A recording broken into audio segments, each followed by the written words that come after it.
Hello friends, welcome है आपका IAS पढ़ने यूट्यूब चैनल में। मेरा नाम सोनाली है। मैंने आपको जो पिछली क्लास में पढ़ाया था वो आपके साइंस रिलेटेड कुछ क्वेश्चंस थे। आई होप आपने वो सारी चीज़ें अच्छे से रिवाइज कर ली होगी। इसके साथ साथ देखिए कि आज हम जो पढ़ेंगे वह होगा भारतीय राजनीति संबंधित आपके कुछ क्वेश्चंस रहेंगे, तो आप वीडियो को लास्ट तक ज़रूर देखिएगा। इसके साथ साथ हम भारतीय राजनीति में देखेंगे कि किस तरह से राजनीति के जो कार्य है वो चल रहे हैं और क्या क्या अधिकार मिले गए हैं। ठीक है, तो आप वीडियो को लास्ट तक जरूर देखिएगा और लाइक कमेंट करके बताइएगा आपको हमारा वीडियो कैसा लगा। ठीक है, क्वेश्चन से इंपॉर्टेंट रहेंगे, हमारे सारे क्वेश्चन इंपॉर्टेंट रहते हैं, इसलिए आपको बार बार बोलना पड़ता है। तो आप जो भी आपका स्कोर्स हो वो आप हमसे शेयर करिए और आपके 10 क्वेश्चन मेरे डेली रहते हैं, 10 क्वेश्चन में से आपके कितने राइट गए वो हमें कमेंट बॉक्स में बताइए। अगर आप ये नहीं बताते आप क्वेश्चन के आंसर दीजिए। ठीक है, कितने क्वेश्चन आप क्वेश्चन के आंसर दीजिए। जैसे मैं आपसे पूछ रही हूँ कि ये वाला क्वेश्चन आपको आंसर पता है, तो अगर आपको लगता है कि हाँ आपको पता है तो आप उसका आंसर ज़रूर दीजिए। ठीक है, चलिए तो स्टार्ट करते हैं हमारी आज की क्लास। क्वेश्चन नंबर पहला देखेंगे। क्वेश्चन नंबर पहला है स्थानीय MP तथा MLA गण निम्नलिखित में से किसके पदेन सदस्य होते हैं। ठीक है, ऑप्शन देखेंगे। ऑप्शन नंबर ए है आपका जिला परिषद के, ऑप्शन नंबर बी पंचायत समिति के, ऑप्शन नंबर सी है आपका ग्राम पंचायत के और ऑप्शन नंबर डी है आपका सभी। अगर आपको आंसर पता है तो आप ज़रूर कमेंट कीजिए। तो देखेंगे हम कि स्थानीय MP तथा ML गण निम्नलिखित में से किस पदेन के सदस्य है, क्वेश्चन हमसे पूछा गया है। इसका जो राइट आंसर हो जाएगा वो क्या हो जाएगा, पंचायत समिति। ठीक है, मतलब कि पंचायत समिति के यह सदस्य है। अब देखो पंचायत समिति क्या है इसके बारे में जान लेंगे हम। तो पंचायत समिति तहसील के रूप में भारत सरकार में सरकार की स्थानीय इकाई होती है। क्या होती है, सरकार की स्थानीय इकाई। ठीक है, कौन सी इकाई होती है, तो स्थानीय इकाई होती है क्या, पंचायती समिति। आगे देखो कि यह उस तहसील के सभी गांवों को समान रूप से कार्य करता है और इसको प्रशासनिक ब्लॉक भी कहा जाता है। मतलब कि जो पंचायत समिति इसे क्या कहा जाता है, तो इसे प्रशासनिक ब्लॉक भी कहा जाता है। याद रखिएगा कि प्रशासनिक ब्लॉक किसे कहा जाता है, तो जो प्रशासनिक ब्लॉक है वह पंचायत समिति को कहा जाता है। आगे देखेंगे, यह ग्राम पंचायत और जिला पंचायत के मध्य की कड़ी होती है। किसके बीच में होती है यह, पंचायत समिति तो एक ग्राम पंचायत होती है और एक जिला पंचायत के क्या होती है, मध्य की कड़ी होती है। मतलब ठीक है, आगे देखेंगे कि इस संस्था का जो विभिन्न राज्य विभिन्न नाम होते हैं। मतलब कि कोई बोल देता है कि सरपंच, मतलब पंचायत बोल देता है, मतलब कि अलग अलग नाम होते हैं। इसके साथ स्थानीय MP तथा ML गण गण किससे, इसी के पदेन सदस्य होते हैं। किसके सदस्य होते हैं, पंचायत समिति के सदस्य होते हैं। इस क्वेश्चन में हमारे लिए इम्पोर्टेंट क्या है, तो इम्पोर्टेंट यह है कि स्थानीय MP तथा ML गण निम्नलिखित में से किसके पदेन है, तो यह पंचायत समिति के पदेन है। इसके साथ साथ ये किसकी इकाई है, तो यह सरकार की स्थानीय इकाई है। ठीक है, क्या है, पंचायत समिति किसकी इकाई है, तो पंचायत समिति सरकार की स्थायी इकाई है। और इसके साथ साथ पंचायत समिति को किस नाम से कहा जाता है, तो पंचायत समिति को प्रशासनिक ब्लॉक समिति भी कहा जाता है। ठीक है, चलिए अगले क्वेश्चन में चलते हैं। अगला क्वेश्चन देखेंगे, हमारा अगला क्वेश्चन है मौलिक अधिकारों पर निम्नलिखित में से किसके द्वारा प्रतिबंध लगाए जा सकते हैं। अगर आपको आंसर पता है तो ज़रूर आंसर दीजिए। ऑप्शन देखेंगे, राष्ट्रपति द्वारा, लोकसभा द्वारा, उच्चतम न्यायालय द्वारा, इसमें से कोई नहीं। अगर आपको आंसर पता है तो कमेंट जरूर कीजिए। चलिए तो हम देखेंगे कि मौलिक अधिकार पर प्रतिबंध किसके द्वारा लगाया जा सकते हैं। अभी तक ऐसा नहीं हुआ है, पर इसके साथ साथ देखिए याला प्रावधान भी दिया गया है, ऑप्शन नंबर सी, मतलब कि उच्चतम न्यायालय द्वारा। अब देखो कि क्या, तो अनुच्छेद 19 में, अनुच्छेद 19 के तहत क्या कहा गया है कि हर नागरिक को विचार और अभिव्यक्ति का अधिकार है। किस किस का अधिकार है, विचार और अभिव्यक्ति का अधिकार है, मतलब मिला हुआ है, हमें अधिकार है। इसके तहत धरना प्रदर्शन आदि भी सम्मिलित है, मतलब कि लोग धरना वगैरह भी दे सकते हैं इसका। लेकिन यह पूर्ण अधिकार नहीं है कि जिसमें मौलिक अधिकार पर प्रतिबंध लगाने का कार्य है। मतलब कि यह अधिकार नहीं दिया गया है कि हर व्यक्ति मौलिक अधिकारों पर प्रतिबंध लगा सकता है। ये जो अधिकार है ये किसे दिया गया है, तो मौलिक मौलिक अधिकार पर जो प्रबंध लगाने का जो कार्य है वो केवल उच्चतम न्यायालय द्वारा किया जाता है। किसके द्वारा किया जाता है? उच्चतम न्यायालय द्वारा किया जाता है। ऑप्शन नंबर सी राइट रहेगा। किस अनुच्छेद में कहा गया है? अनुच्छेद 19 में कहा गया है। क्या कहा गया है कि मौलिक अधिकार पर प्रतिबंध कौन लगाता है? तो उच्चतम न्यायालय द्वारा ही प्रतिबंध लगाया जा सकता है, इसके सिवा कोई नहीं लगा सकता है। चलिए अगले क्वेश्चन में चलते हैं।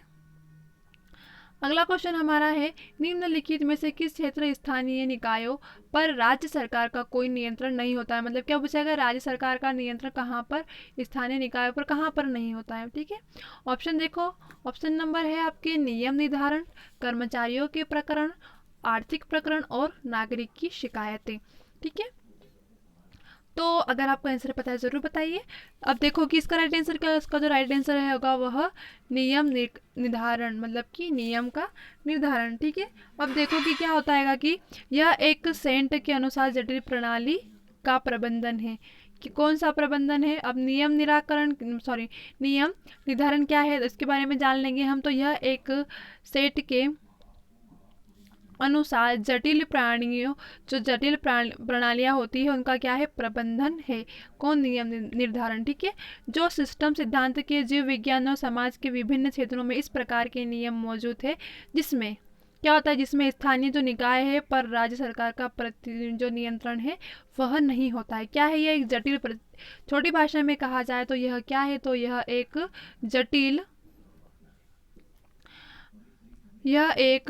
जटिल प्रणालियों का क्या है? प्रबंधन है। मतलब कि यहाँ पर मतलब प्रबंधन है, इसी कारण क्या होता है कि सरकार का कोई नियंत्रण नहीं है। ठीक है, तो ऑप्शन नंबर ए आपका करेक्ट हो जाएगा, मतलब कि नियम का निर्धारण। चलिए अगले क्वेश्चन में चलते हैं। अगला क्वेश्चन देखेंगे हम, लोकप्रिय प्रभुसत्ता का समर्थन किया था। ठीक है, अब ऑप्शन देखो, रूस ने, जॉन लॉक ने, थॉमस हॉब्स ने और ऑप्शन नंबर लास्ट है आपका T.H. ग्रीन ने। देखिए पहले हम देख लेंगे लोक प्रभुसत्ता के बारे में, यह क्या है। तो लोक प्रभुसत्ता जो शब्द है इसकी उत्पत्ति हुई थी लैटिन भाषा से। कौन सी भाषा से हुई थी इसकी उत्पत्ति?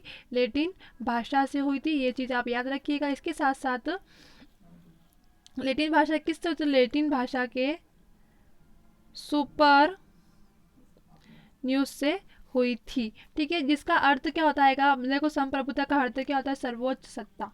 क्या होता है? सर्वोच्च सत्ता। इसका अर्थ होता है किसका? लोकप्रिय प्रभुसत्ता का। अब देखो कि अतः मतलब अगर शॉर्टकट में बताया तो अतः मतलब कि संप्रभुता किसी राज्य की सर्वोच्च सत्ता को कहा जाता है। इसका जो समर्थन है किसने किया? तो T.H. ग्रीन ने किया था। ऑप्शन नंबर डी आप करेक्ट हो जाएगा। अब देखो लोकप्रिय प्रभुसत्ता क्या है? तो जो प्रभुसत्ता होती है उसका मतलब क्या होता है? छोटी भाषा में संप्रभुता किसी राज्य की सर्वोच्च सत्ता को कहा जाता है। मतलब कि जो राज्य है उसकी सर्वोच्च सत्ता होती है उसे क्या कहा जाता है? प्रभुसत्ता कहा जाता है। यह कहाँ से आया? तो यह लैटिन भाषा का है। ठीक है, अब इसका समर्थन किसने किया? तो T.H. ग्रीन ने इसका समर्थन किया। चलिए समझ आ चुका होगा आपको। अगले क्वेश्चन पे चलते हैं। अगला क्वेश्चन देखो, किसी अधिनियमित संविधान का सबसे पहले उदाहरण है, मतलब कि किस सबसे पहले संविधान का किसने लिया था? कहाँ से लिया था? ऑप्शन देखेंगे, रूसी संविधान, बी फ्रेंच संविधान, सी चीनी संविधान, ऑप्शन नंबर डी आपका अमेरिकी संविधान। क्वेश्चन समझिए, किसी अधिनियमित संविधान का सबसे पहले उदाहरण है, मतलब कि संविधान सबसे पहले कहाँ से लिया गया था? तो देखो कि जो अधिनियमित संविधान यह कहाँ से लिया? तो यह अमेरिका संविधान से। अब देखो अमेरिकी जो कन्वेंशन हुआ था उसमें क्या था, कब हुआ था? तो यह 25 मई 1987 में। ठीक है, क्या हुआ था? वो 25 मई 1987 को पहली बैठक की और अपना कार्य 17 सितंबर 1787।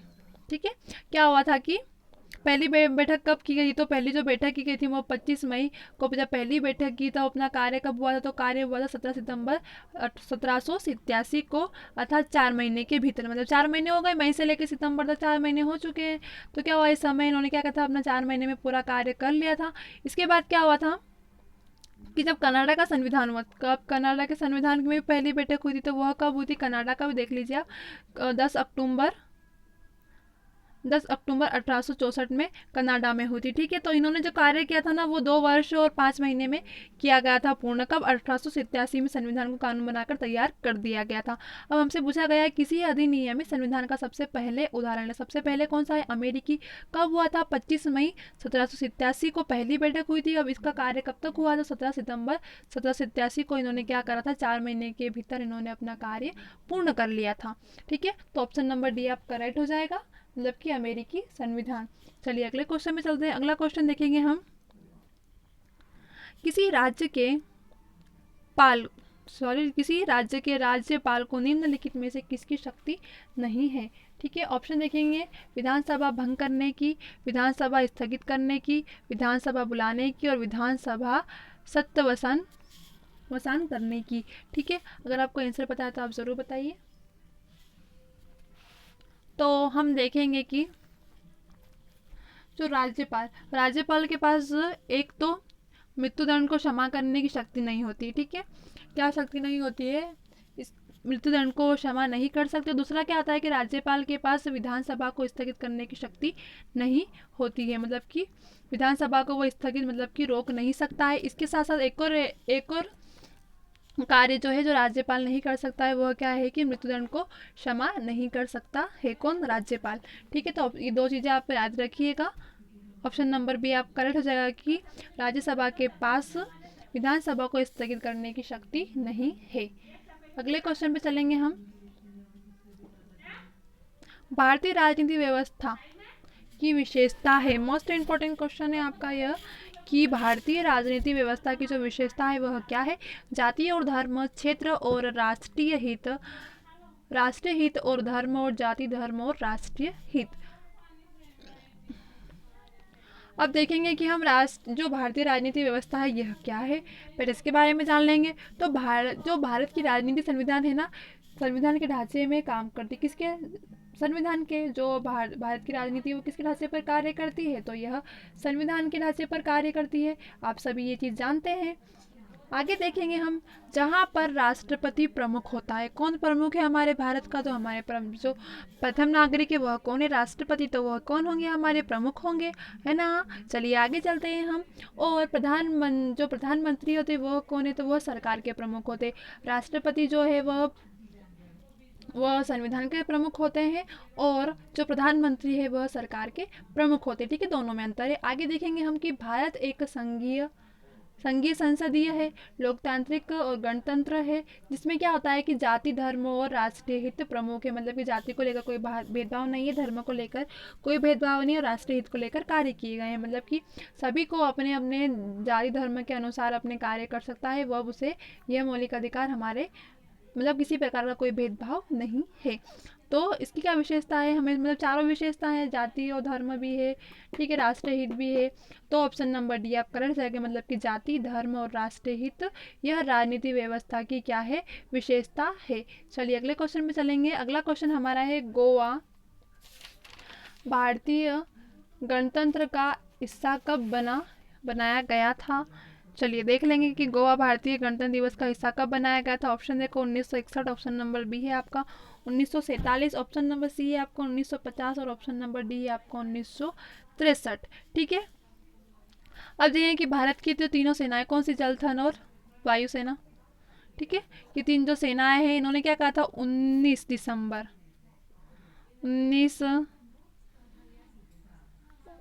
1961 में 19 दिसंबर 1961 को ऑपरेशन विजय हुआ था। आप सब जानते हैं ऑपरेशन तो क्या हुआ था? ऑपरेशन विजय के तहत पुर्तगालियों जो थे उन्होंने क्या था? गोवा से खदेड़ दिया था, मतलब उनको क्या करा था? गोवा से बाहर निकाल दिया था। इससे क्या होता है कि अपना स्थापना दिवस बनाया 30 मई को मानता है। कौन स्थापना दिवस कब मानता है गोवा? तो गोवा जो स्थापना दिवस है वह 30 मई को मनाता है। परंतु जब ऑपरेशन विजय हुआ था 19 दिसंबर 1961 को, उस समय क्या हुआ था कि गोवा की स्थापना हो चुकी थी। परंतु क्या हुआ, क्योंकि 30 मई 1987 को गोवा का जो पूर्व राज्य का दर्जा मिला था। दर्जा कब मिला था? तो जब दर्जा मिला था वह मिला था 30 मई 1987 में। ठीक है, कब मिला था? 30 मई 1987 में यह दर्जा संविधान राज्य को दर्जा मिल चुका था। परंतु देखो कि जो गोवा जब गणतंत्र दिवस हिस्सा कब बना, हिस्सा पूछा है, ठीक है। हिस्सा कब बना, तो हिस्सा कब बना था 19 दिसंबर 1961 को। परंतु इसे राज्य का दर्जा कब मिला, तो राज्य का दर्जा मिला था 30 मई 1987 को। दोनों चीज़ें अलग अलग है, आप याद रखिएगा। गोवा को पूर्ण राज्य का दर्जा मिला था, जिसके बाद यहाँ भारतीय संविधान की पूर्ण रूप से लागू हो गया, ठीक है। क्वेश्चन हमसे हिस्से का पूछा था, हिस्सा कब बना 19 दिसंबर 1961, तो ऑप्शन नंबर है आपका राइट हो जाएगा। परंतु इसे राज्य में दर्जा कब मिला, तो इसको राज्य में दर्जा मिला था 30 मई 1987 में। चलिए अगले क्वेश्चन पे चलते हैं।